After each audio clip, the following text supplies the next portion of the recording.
পরীর মতো, দেখে মনটা জুড়ে গেল। দেখি কোনো লাভ নাই। কেন?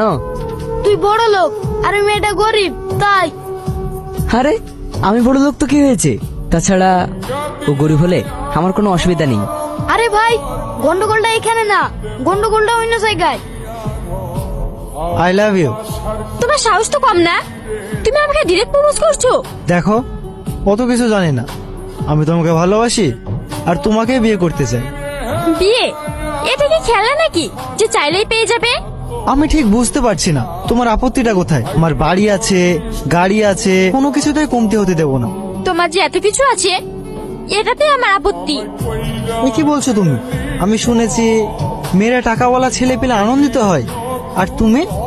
হ্যাঁ, আমি ঠিকই বলছি।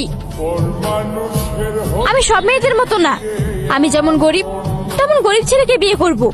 আমি বড় লোকদের ঘেন্না করি।